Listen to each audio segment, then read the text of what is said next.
All right, welcome back to another episode of The Untamed Life. Today, I am joined by my favorite all-time guest, one of my favorite humans on the planet, my husband, Mark. We are here to celebrate with you guys today, to share a personal story. We are recording this live from the new home base. Our new home base, we just merged two homes.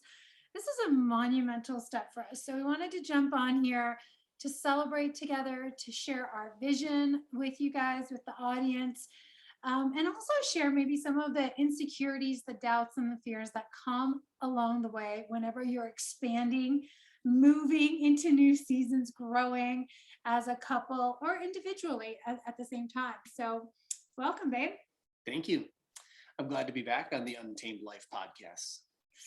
We do live the untamed life. We do live the untamed life. Although you wouldn't know that by looking at our new backyard, which I can see over the camera here as we look out your office windows in the new place. So is this the first pod in the new house? This is the first pod in the new house. Whoop, whoop. All right. New place, same pod, new content, fresh content coming at you. I'm interested to know what are some of the you mentioned insecurities in your intro. So I want to go right to the heart of this. Go right to the jugular. What are the insecurities that came up, that have been coming up for you as we've gone through this move? And if you don't follow the show, or if you haven't been following our story and the in the social media realms, Christine and I met 3.5 years ago. And shortly thereafter started dating, despite the fact that we were 1,000 miles apart. Like, we literally had addresses. I think it was 992 miles from her place to mine, and vice versa. We decided to go on that adventure, despite the evidence that, this is not something that would normally work. I suppose most people normally date people within their same city or something like that, right? So we did all that, and there was a whole pandemic and everything that happened in the interim, and we got married over the course of all that, and now we've gotten rid of the other two places, sort of, and now we have one place here together. So that's the 30,000 foot view of a lot that has happened in a very short amount of time. And we could do a whole episode just on how we've compounded or collapsed time and so many things that have happened over that time frame. But all of that at this point has resulted in us having this beautiful place in a beautiful space in North Carolina. Yeah. And I want to add a little bit to that. So you guys, we started a podcast, right? One of the first, about a month in after we met, we were on a detour in Cartagena, South America. And we kind of laugh, we joke about this, but we are really, from the beginning, we've been committed to just going. It sounds hairy-fairy, but it's not, but like allowing the flow of life to lead us. And the first month or so after we met at the Tony Robbins event, we went down to Colombia together. We ended up going to Cartagena for a few days, and we were like, we're going to start a podcast just so we can actually begin to be in communication with each other and like have a reason to get together all the time. And I think I'm going to link that original one in the show notes, just because it was a fun episode. It was fun. We were in the middle of this like courtyard in Cartagena, and little did we know that 3 years later, here we would be in literally a dream home, for me anyways, for sure. It's a big expansion for both of us, having come together, merging families, 6 kids, businesses, new home, completely new state, for me, new country, coming back to the US. And we have just been through and experienced so much in just a short time. That's been 3 years. It feels like 3 decades. This whole thing is a big damn detour. And it is a huge, it's beautiful when you literally just allow yourself to be in the flow of life and in the experience and lead with the heart. We're not talking about fleeting emotions, but really being able to be tuned in and just ditch our agenda, ditch our personal agendas and lead with intention. I think like one of the things about our relationship has been the intention to really be open to God surprising us, leading us, being open to more than we ever imagined possible, more than we needed, more than we asked for, more than we could imagine. And I would say that this moment, this week is definitely evidence of that coming to fruition. You know, the fruits of our micro decisions, the fruits of our intention really produce some amazing, beautiful experiences if we allow them to. And we got here pretty in an awesome ride. So here we are, going back to the question. So we have been for the last 2 months, basically, you know, we decided that we were going to move previous to 2 months ago. North Carolina called us. We were called to move to North Carolina for multiple different reasons and things. Both of us can work virtually. So we're like, hey, we want green, we want lush. I wanted to be close to the mountains and the ocean. This is somewhere like right in between. Which is literally something that you've said since I met you. Yeah. Like when we were just starting to get to know each other, is that I see myself in this place where I have access to the mountains and the ocean. The image in my mind at the time was like literally there's an ocean in the front porch And the right, mountains and a in the mountain background. behind us. I've got to clarify. So right now we have ocean 2.5 hours away, mountains 2 hours away. But it serves the same purpose. It serves the same and allows purpose. us to do all the things. Yeah. So, you know, so that's really good. You know, and all you mentioned like the micro decisions and the macro decisions and all the different things that have led us here. What do you think is like one micro decision or just any decision, I guess, along the way that's like been a massive contributor to where we're at? I think those moment to moment decisions that I talk about all the time on this podcast are really heeding the call that's on your heart, on your spirit. And when the doors open and present themselves to you, I remember the first time the doors presented themselves to come to North Carolina. I really didn't have an agenda. I didn't need to be here for anything specific, but I just felt this pull to go to North Carolina, to get on a plane, to come check it out. And I just obeyed, you know, and it's really just being in obedience to the spirit. When these things show up, what I talk about is being positioned to say yes, being positioned to say yes when the doors open, and not just any door, but the doors that are in alignment and integrity with the things that you have a vision for over your life too, right? So, and sometimes they don't always make sense. You don't know, well, why am I going here? What's there? And it's really, for me, it's a feeling of tuning in to like, is this expansive? Does this feel right? Is my body, is my spirit actually moving towards this? Let me be curious and go in. And so it was when we decided to explore living here. And, you know, really just from the very beginning when we got together, it was like, I just felt so comfortable with you. There was not this like, you know, crazy, like rushing into a relationship in the beginning because we met at the conference, but it was like, let me just lean in and let me just be curious without having to get attached to an outcome or what this means or having to have an answer. Let's just hang out. Let's just see. And this whole like, well, let's just see, right? Let's just go see has really been the micro decision, but it is a macro way of living. Yeah. Let's just go see. Micro decisions are the macro. Is what you're telling me. This is a repeat of a past episode. That's how I put that into my little synopsis. Yeah, that's so true. So here we are, and we have been meditating, envisioning the vision for our home base, what that would look like for, you know, probably the last year and a half or so. We had a feeling, a vibe that we wanted to get to. We weren't really sure where it was going to be. We knew it probably wasn't going to be Omaha. We knew it probably wasn't going to be Toronto, but we had a vision, and we started this process a while ago as a couple. And I think like this is so huge, is that, you know, at least I know the couples that I work with, they kind of think that they know what the other person wants, or they think they're on the same vision, but I don't know how much people really talk about this, right? So for us, we spent many brunches and dinners and drives, just kind of like fleshing it out and talking about it. And one of the things that really landed for us that we wanted to create in our life, being from 2 different countries, having kids ranging from ages 6 to 20, working with all kinds of clients across the coaching, corporate world, and, you know, intimately, we really wanted to create a space that would just draw people here, a safe space where people felt welcome, where people felt invited, where people felt like they belonged, where people could walk in the door and immediately just relax, kick your Mhm. feet up, relax, be here now, enjoy this space, and that it would serve as this magnetic field basically Yeah. for everyone in our life to come to. And Mark came up with the name, which I loved, which really encompassed our vision as a couple and what we're creating, not only in our home, which is the central point of, I guess, the home base, but everything that we're in the process of building as a couple and being called to. So why don't you share what the name of our project is, what the name of our home base is, and a little bit about the vision. Mhm. So this was my way of putting a label on the many conversations that we've had on our drives and on our walks and on our FaceTimes and all the things over the last several years.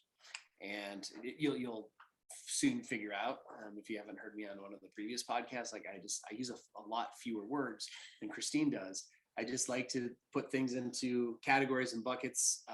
Not that I'm that organized, but when it comes to like concepts, for me, it's just easier if they have some sort of a bucket to go into.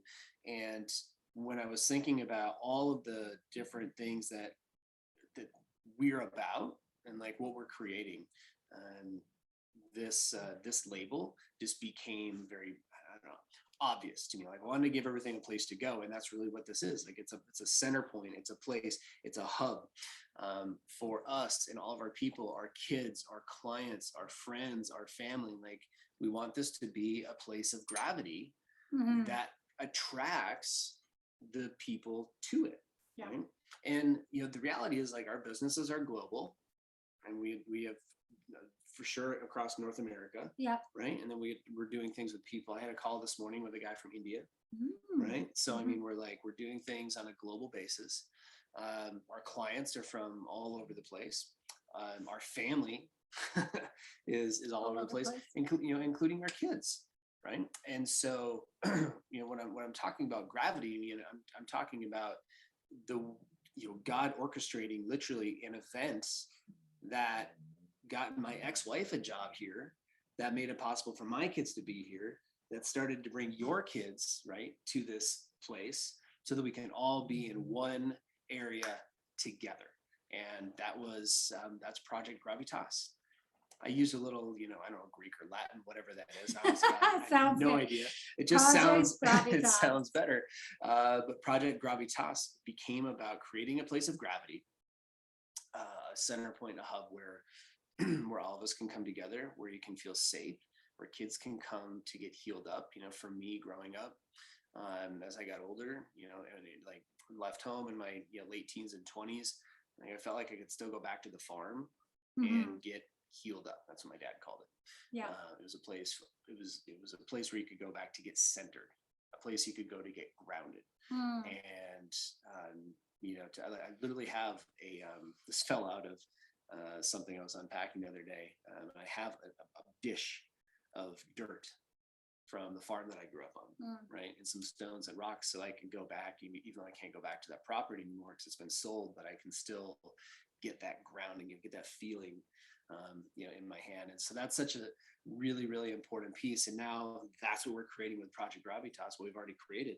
We're here. We're in an empty room right now in my office. There's no furniture in the background. We got the 2 chairs, but this is it. And I wanted to do this podcast together because first of all, gravity is something I craved so much. And, we all crave an anchoring place, a safe space to come back to. What is the place, whether you call it home, home is where you are. Yes, all of that. But like, where is that safe space, that sacred place where you can just go and just be you and land and rest, like really rest your head, rest your mind, rest your spirit, and heal and grow, like really be nurtured and nurture, contribute. And so that concept of gravitas, gravity, it's beautiful because it is really like a God force. Gravity is a God force, right? And in and of itself, it is everywhere. You experience it everywhere. And there's something to me that's really important about the definition of the law of gravity. Everybody understands what gravity is. We all experience it every day. we take it for granted most of the time. We don't think about it. When we think about what something is, when something is a law, right? What does that mean? Something is a law. It means that it's firm, right? It's in place. It's truth. It is truth. It is not debatable. Okay. And so when we think the law of gravity, right, that adds a certain weight to the idea of what a law is. And so when I think something is that's a law, like the law of gravity, that means it's real, it's undeniable, and it's always here. Unchanging. I don't have to worry.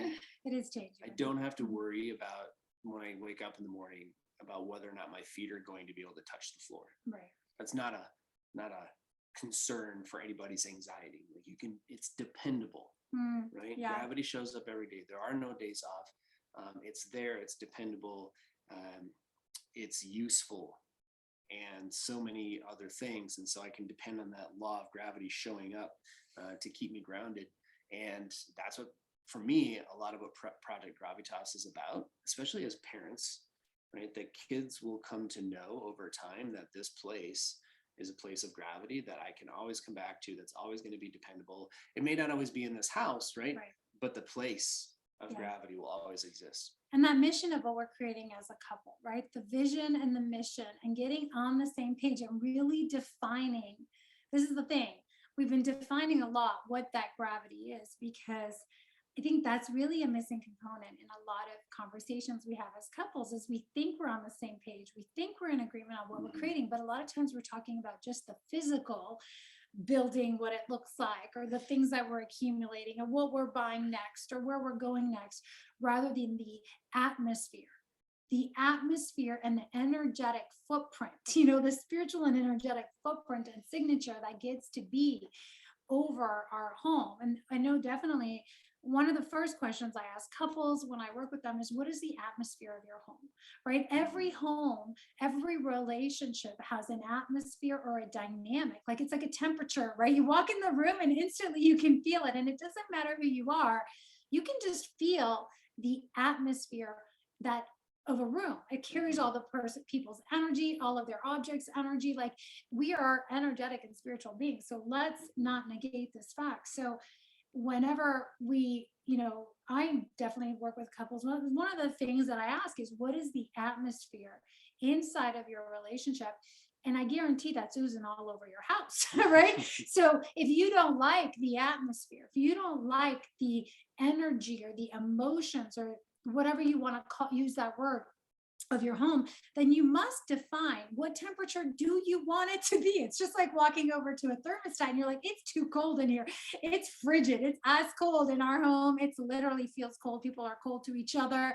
Well, what temperature do you want it to be? Like, is it going to be hot? Is it going to be spicy? Is it going to be mild? Like what, right? And so I think we got to be really clear on what are we inviting into our home. What is going to be the new set point and the standard for us? And let's really define what that is and set that. For us, it's like a mission that everything else gets to be built around this concept of gravitas. And Mark, you are, I'm so blessed. I'm so grateful to have a husband that is truly a place of gravity for me. I mean, obviously God, my relationship with God is key, and that is my ultimate place, but on this earth and the physical realm, you are my place of gravity that I come back to, right? And hopefully I'm a place for you as well, obviously, but we come back and it really does start with us. Like if we say this is what we're creating, are we cultivating that inside of our marriage as well, right? So it's really does ooze from us. We are the pillars, and then everything else. And obviously, where do we get our gravity from, right? Like our gravity comes from our relationship with God, with ourselves, with each other. And the vision that we have that's been given to us, and then everything else starts to like take shape. The house showed up, right? Like we start getting all like worked up about what is this house going to be and where's it going to look like? And we decided early on that we were going to have this process be fun. And it was, for the most part, we did hit some turbulence, so I'm not going to lie, right? But we decided like this process was going to be fun. I decided I was going to enjoy the process of this home, because for me anyways, growing up, you guys, I moved countries like every 2 years. Then when we finally landed in Italy, Dad, My father was an alcoholic. It was very turbulent inside our home. I would say it was everything but gravity. It was volatile. It was chaotic. It was unpredictable. I really did not feel like I had my feet on the ground for most of my life. And it's something that I know as a daughter, as a woman, I was always seeking that strength, that structure, that place. And so I'm really happy that we're here. And as we started looking for this home, or this home, really showed up, and we put our offer in, this was a big leap for us. This was a big leap for us financially. It was a big leap for us because we were relocating. Like Mark, you moved across the country. I moved from Canada back to the US. It was a big leap for us because we were now like full-time going to be in one place. Both of us working from the same house. There's 2 of us. There's 6 kids. Granted, they're not all here, but we've got animals. We've got, my mom's going to come. So there's just a lot of moving parts. So as we started to go through this process, I realized like, wow, it's a full yes to my body. It's so much expansion. It's so much yes. And whew, it's a lot. It's also a lot. It's a lot to my nervous system. It's a lot for my emotions. It's a lot for my spirit. And so this is the part that I was going to lean into, is that it's so tempting to want to be like, okay, well, let's just go, let's push through, let's get through the move, let's unpack everything, get everything organized, like, and start forcing everything to drop into place, really, like, because you want to get everything settled. And I started to feel a little bit of turbulence around that. And so really we had to pause and slow down several times. So I want to talk a little bit about some of I'm going to call it the turbulence, those contractions, those insecurities, the doubts, the fears that come up as we're going into these places of massive expansion, like moving into a dream house or moving across the country or switching jobs or whatever is going on in your life. I mean, I'm going to definitely share some of mine, but was there anything that came up for you as we were going into this? I mean, there was a lot, right? It was just a lot. Well, You're getting stretched. I'm sure that I can speak in generalities. I want to use just one really specific example that I think everybody will be able to relate to, because we've all been there. And so when gravity, you call me gravity. So when gravity gets going, it's really, really hard to stop. So when we were moving out of the Omaha home, we had set up this sort of like imaginary deadline to be out of the house, because I got an incentive to move out of that house a little bit early. Right? Yeah. And there was no real deadline. Like, I got to choose it. And I chose April 19th, I think was the date. That was the date that I decided we were going to be out. And it was completely my decision. And we had this whole like schedule built up in the week. And so, we were moving out over the weekend, and we were to complete that by like, Saturday, Sunday, Monday, no later than Tuesday, which is the 19th, get out, get the place cleaned up, pass it off to the new people. And and then we were going to sleep in a hotel that night. And then the next day, get up early, drive all the way to Toronto. Yeah. Which is a 14-hour drive, so that we could be in place for our Thursday calls and, be centered and grounded for centered and grounded after 2 days of moving and rushing everything around and driving 14 hours. Multiple days of moving. Now, I have to give us a lot of credit. We went through all those 4 days of going through all the stuff and purging and packing and all the things that go into moving. So if you've ever moved, it's some idea what that's like, right? And we went through all that with, I don't think we had a single argument. No. Right? I mean, it was fairly flawless. I mean, for the most part, we got everything where it needed to go. But at the end, right, it just started stacking. It was like another thing and more to clean and more to pack. And you just keep finding more shit that you have stashed away, right? And it became pretty, apparent that there was going to be more to do. And I was stressing out about about getting everything out of there, and like stressing about getting us where we needed to get to, and all kinds of stuff. And then finally that night, that Tuesday night before we're supposed to leave at like 5 a.m. the next day to get on the road, Christine says, like, why are we doing this? Like, this was supposed to be fun. What if instead of rushing tomorrow, we just keep this hotel room for a couple extra days?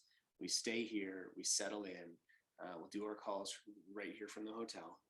right? And that way we can sleep, we can get rested, and then we can just go the rest of the way on Saturday. There's no real reason that we had to get what we're aiming to What get are we to. rushing for? Like, what are we anyways? rushing for, right? So if you've Self-induced been in that deadline. scenario, right, where you're like, push and grind to try to get somewhere by a certain deadline, like maybe it's worth taking a step back and asking yourself, like, well, why did I create this deadline? What is this really about? Even if somebody else gave you the deadline, you could probably call and ask for an extension, so that was one of those moments of like turbulence. Anxiety. That was Right? anxiety, because we were in the frustration and we were starting to feel the anxiety or the pressure of having to, and the contraction of it. Anxiety is always about whenever we have anxiety, right? So we're living in the future and we're unsure of what that future state is going to be. So, what I learned from that is like, I'm living in this future state, like having to be a certain place, have everything done by a certain time. And that was, it just created a lot of stress in the moment. Yeah. And finally, thank God, gravity needs a place to go and rest, guys. And that's what Christine is for me a lot of times. Yeah. It's a place to go and just like get healed and get nurturing and, not have to be anyone to anything. I can just be myself for a minute. Yeah.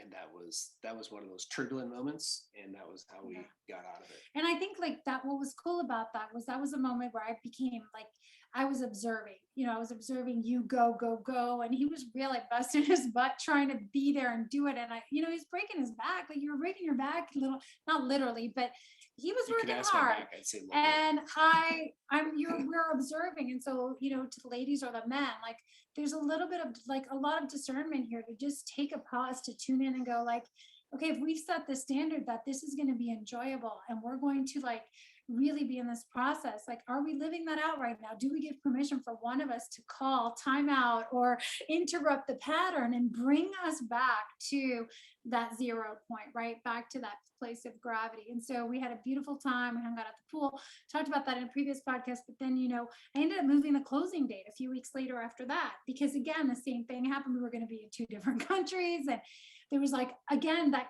really, it started to feel a lot of pressure. And I was like, again, is this self-induced? The answer was yes, it is totally self-induced. I said, what if, right? Whenever we say like, what if, oh my gosh, what if the paperwork doesn't come? What if the money doesn't come? What if, I'm like, what if we just move it? Like, what if we just, can we add 48 hours? And the answer is like, yes. What if there's a different way?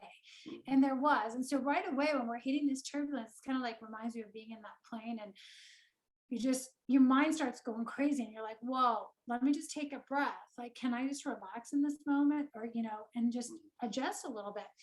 And as we were getting closer to the closing, I mean, for me, I think like there's so many things that came up, but one of the big ones was like moving large sums of money. Okay. I'm just going to like put that out there, that for me, like this was the most expensive home, the highest investment we've ever spent in a home or invested in a home, certainly for me. And on so many levels, I was really celebrating. Thank you, God, for the blessings. Thank you for the abundance that's in our life. Thank you that we have this. And also I began to notice like my nervous system was getting really contracted and like uneasy about moving this amount of money around and moving it out of my bank account. And it's funny because we're moving it from one area into another. It's not like it's dissipating, but in your mind, my brain's like, somehow this is escaping my reality and I'm not going to have access to it anymore. And it was like a safety net. It was like a security blanket for me, right? That I had.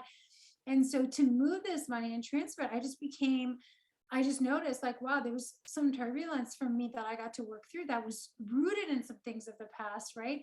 Some fears around running out of money or running out of resources, or somehow when things exit my life or leave, am I losing them? Am I losing access? Is it going to come back? Right. And all of those insecurities around resources and things. And that's when I really, it's so easy to want to like shove that to the side and just blow it off and be like, oh no, I'm just being silly, and like not pay attention to it. And it's also easy to feed that fear by actually going down the rabbit hole of like, oh my God, what if we run out of money? What if the resources don't come? What if something goes wrong? And I think a lot of the world programs us to think in like that worst case scenario, and that really what helped me was, first of all, to recognize and realize, like becoming that observer of like, wow, I'm contracting here. I'm starting to feel the tension in my chest or the tension in my neck. And like, what is this really about? Let me get curious about it. What is this really about? Is this really escaping my life? Is this really leaving forever? Or is this planting a seed into something that's going to grow and multiply? And I had to redirect my thoughts. I had to redirect my mind. I had to redirect my energy and my focus to really look at this as this blessing being transferred to plant seeds that were going to multiply even more and bless even more people, us, our children, you know, the people who come into our home, and really lean into that, you know, in the promises that are spoken around. Mm-hmm.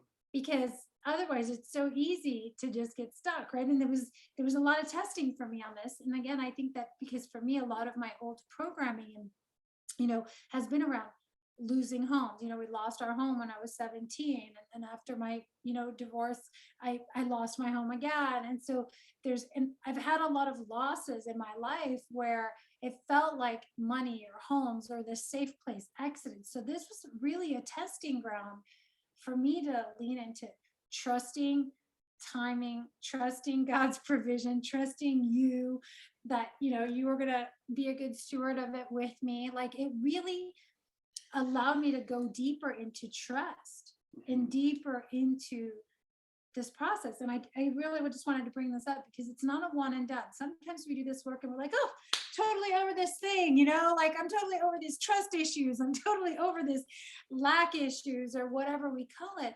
until we get stretched again. And when we get stretched because we're growing or a new amazing opportunity shows us up, or we get to invest, or something external happens, it could be something amazing or it could be something not amazing, but the stretch happens. And the stretch brings us back to test, you know, test our faith and test our trust. And so that was something that came up for me, was really being in it and training myself to relax, trust, and really choose how I was going to experience this releasing of funds and planting of funds into something else. It's a big deal. It's a big deal. It is a big deal. It goes from being very liquid and accessible to very illiquid and, you know, frankly, inaccessible. That's what happens when you plant money in real estate. Yeah. Right? It doesn't go away as long as the market keeps going up. In fact, it will appreciate and become worth even more. Yet, like, giving up that access to it should you need it. Yeah. Right. I mean, from a physical perspective, is about that. Obviously, it's about something much deeper. Yeah. As you just explained, but that's that's for sure. Another one of mine in this journey, as I start to, now that we're past it, now that we're in the house, now that the purchase is done, now that I'm getting used to being in this gorgeous kitchen where I literally have to think twice about going to throw something away because it requires 7 steps to get from my prep station to the garbage can. Right. So I love it. I'm coming up with workarounds. I used to just be right next to this, to the sink, and that's just where it was. In our galley kitchen, in a little 4-bedroom, 2-bath house in Omaha. But what I'm recognizing now that we're kind of over the hump of getting into the place, for me, was a lot around worthiness. And is it okay that I live in something this luxurious? Right? Because if I do, then that means what? Because it's like a lot of us, right? Like I grew up, in basically an 1895 log cabin on a 13-acre hobby farm in a rural area. And so, and I even noticed, when I sent pictures and videos back to my family, sharing this place, I didn't hear much back. Right. And so, there's even still, like, at this moment, like, getting used to being okay with that, but also like sharing that with other people. Yeah. Right. And like, talking doing about so that joyfully and doing it from a place of like, not a place of like, hey, look at me, or hey, look what we have and what you don't have. It's not about that, right? It's about sharing, what we've been able to create, and invite people through Gravity into the work. Yeah. Whether they're a client or not, I don't care. Inviting them into the work. We are the work. right? This is evidence of the work. we are the medicine. Yeah. And we're sharing this. And it just came up on a coaching call I was in a little bit ago. And somebody was just saying, hey, as you start to share content about your work, you and your new house, you either give people permission, right?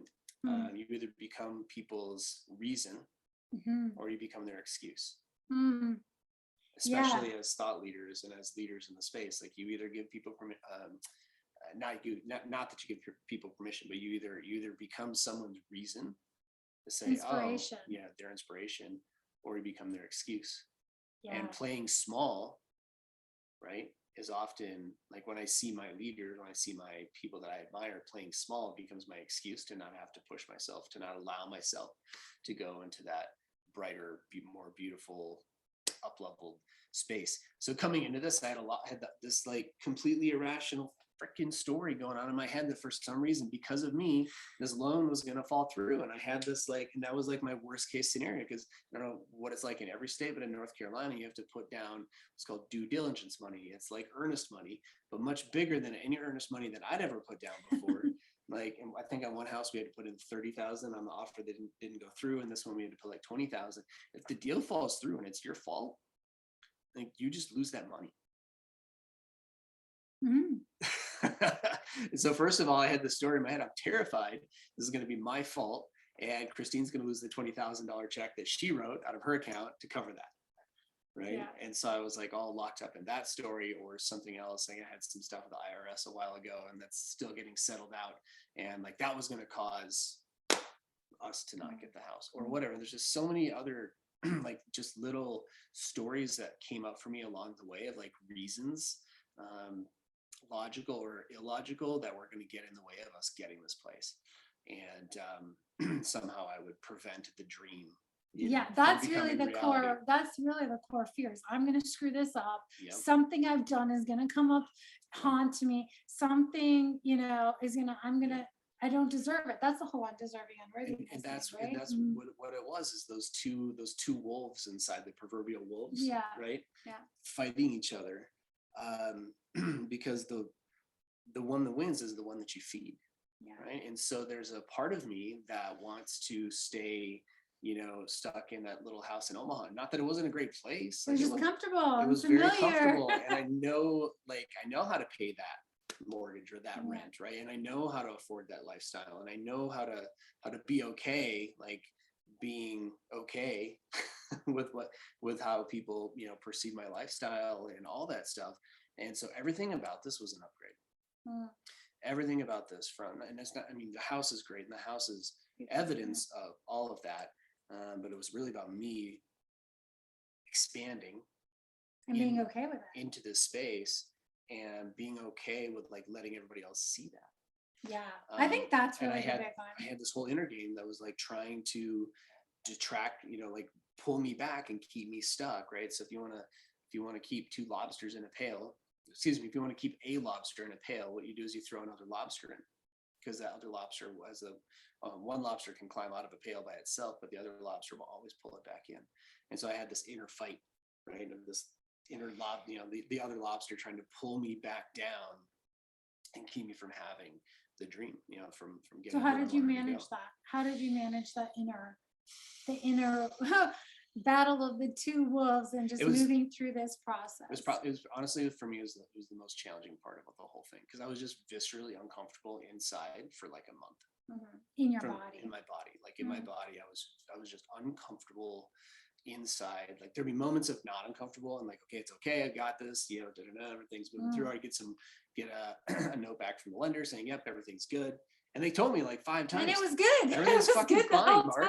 I'm like, I want assurance. I need to know, because I just literally. You thought you were going to mess something up. I was going to screw something up, or there was going to, find whatever, when they're going through all the different line items in the bank statements and all these things. Yeah. I don't know if you know this, when you're self-employed, they scrutinize where all your money comes from. Yeah. And they got to make sure that that it's real money or whatever, that you didn't borrow it or something. And so, as they were going through all these things, like this is going to be the one. And I'm just like, I was on top of it. Like every email I was like writing back right away. And that was my way of handling that in the moment.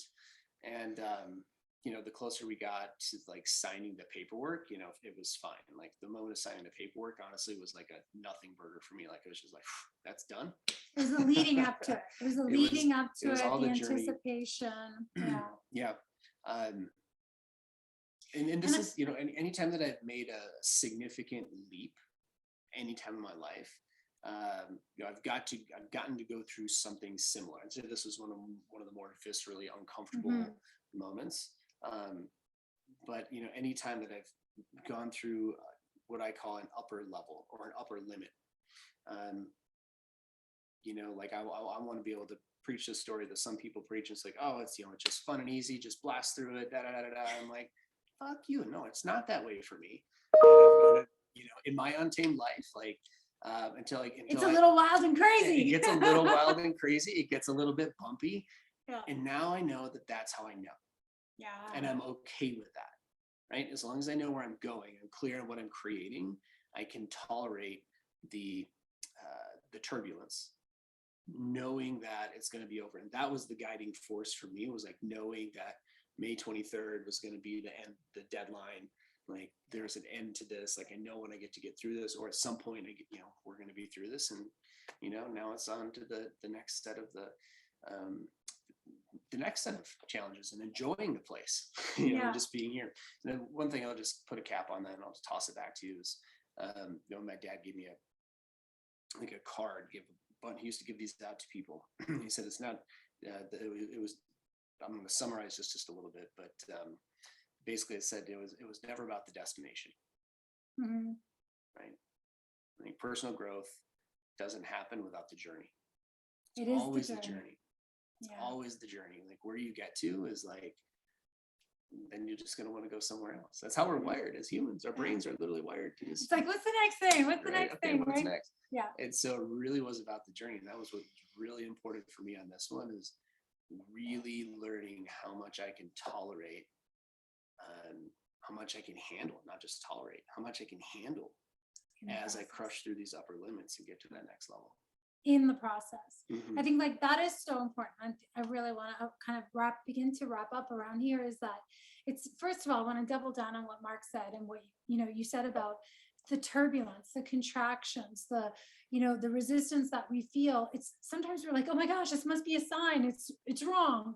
It's like, no, this is also as we're being stretched, whenever you're stretching a muscle, I mean, it's not like, oh, look at how amazing this stretch feels. Like it's uncomfortable. It's viscerally uncomfortable for a while. And to your point, I think, I've seen this a lot through all the years of coaching, where people will commit, right? They'll make a decision.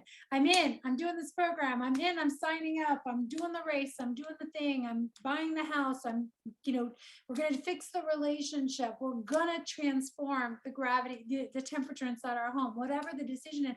And then the self-sabotaging begins, right? Because to your point, there's that old familiar set point where it's like, well, people accept me and love me here. I know what it feels like this gets to be okay, but I don't want to ruffle anybody's feathers. This is uncomfortable for me. There's these new unexpected things that I've never dealt with before. Like there's more expected of me. I mean, there's more. To whom much is given, much is expected. We were both really invited to up-level our detail orientation in this process. Like, let me just tell you, this process allowed both of us to see, it really shed light on all the places that we had been sloppy with things, messy, just personally with things that we had been talking about. Like we just the new standard is to tighten these things up for us, part of like cleaning up the kingdom, right? We get to clean it up. And we had just, held on to these old habits of like having certain things be messy or loose. And we knew they were an issue, but we kept sweeping them under the rug until it was time to really like hold that as the new standard. And so as we're going through these, upgrades, up levels, decisions, and that decision could be to like really take control of your marriage, really reclaim the territory of your house, move, whatever that thing is. There's going to be challenges. There's going to be things, curveballs that are thrown at us. There's going to be more expected of us. And I think ultimately that is the fear that we run from, right? There's greater responsibility to respond differently, the ability to respond, and it's capacity building in the process, right? And so I just wanted to double down on that to both of our points. There's a difference between forcing it And understanding that those contractions, that resistance, those doubts, those fears, those insecurity, those bumps are part of the process. And we're not just trying to barrel through them, force them, get anxious, get angry, reactive, but we can feel it all.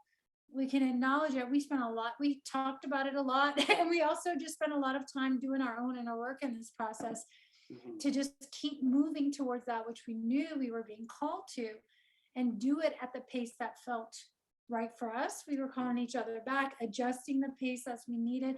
And really, for me, I really grounded myself by coming back to the original decision that this is going to be enjoyable. I will not let the enemy rob me of my joy.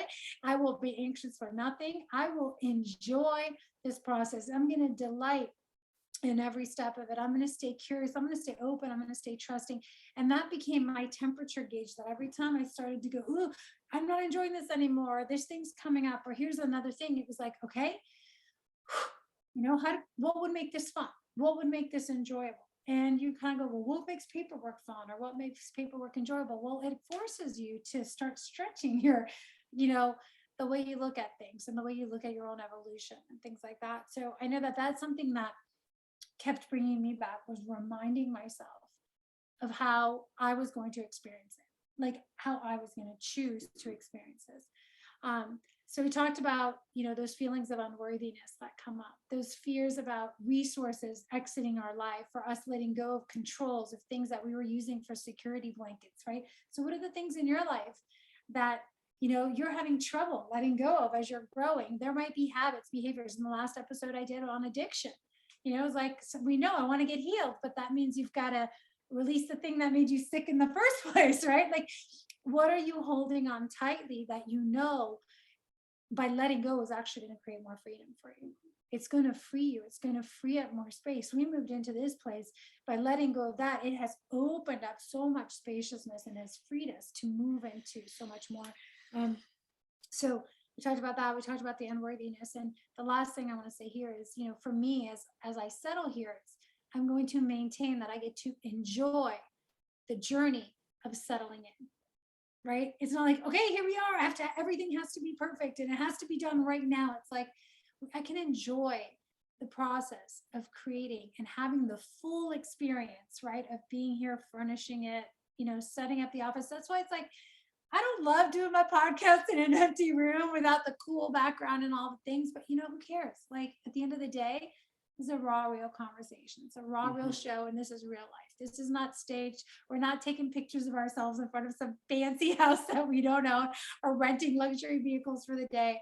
We are here to be real. We're here to be raw. We're here to share, and just to say, like, we're going through all the same things, and that's why I wanted to bring you on today, to just say, like, here we are, going through life, doing our thing, and hopefully we can provide some inspiration for some of you guys listening as you're going through some upgrades. So thanks for having me on. Any final thoughts as we wrap it up? Well, I would say come check out Project Gravitas. Follow along. If you're not following in the socials, you should definitely follow along, because there's some cool things in the works. Yes. Things that we're going to be doing, more sharing. If this message resonated with you, or it sounds like something that you want more of, then get connected with us on the Instagrams and Snapchat, Facebook, etc. The social handles below. That's where we're sharing the story. And I would say, if any of this resonated, for you, what works for me is by paying attention and following people that are producing that lifestyle that I want. Yeah. And paying attention to what they're doing, and copying and pasting all that stuff into my own life. And using it as inspiration to join the movement. 100%. Yeah. That's what has worked for me, from a point where it was like, man, I couldn't even afford to go to a conference or pay for coaching, to a point where I've invested heavily in coaching along the way to be able to accelerate the time frame. Yeah. And I found people that I resonated with, and took a look at what they're doing. And it's been that right there has made all the difference. You're going to experience turbulence. It's fine. It's normal. It's 100% part of life. And Sometimes you're going to get lost. A lot of people hit Yeah. those turbulent moments, and that's when they quit. Yeah. Or they think they're failing. They're failing in the process. It's like, no, we just had a momentary At relapse. At some point, somebody sold a lot of us on this idea that it wasn't supposed to be a bit challenging, right? Or that there wouldn't be a limit to punch through. And it doesn't have to be hard or painful, right? But just recognize that sometimes it'll feel a little bit uncomfortable. That's how you know when to push on the accelerator, not back Keep off. going. Yeah. Yeah. That's all my things. I love it. Thank you. Thank you for sharing and for being raw and real. I appreciate that. So yes, make sure you guys follow along if this resonates. We're really here to invite people to join us in the journey. You can judge or you can join us, right? Like we're here as evidence of the work of doing the inner work of coming back to your inner man, your inner woman, going through the initiation to understand how to build a thriving relationship, thriving body, and really, surround yourself with people who are on a growth trajectory, who are also here to co-create and collaborate. So you guys can check that out if you want to learn more. You can check out the link in the show notes, apply for a discovery call, and learn more about the initiation, coaching, and mentorship journey. Follow us on social media. Until next time, here's to loving fiercely and leading courageously as warriors of the heart. Bye for now.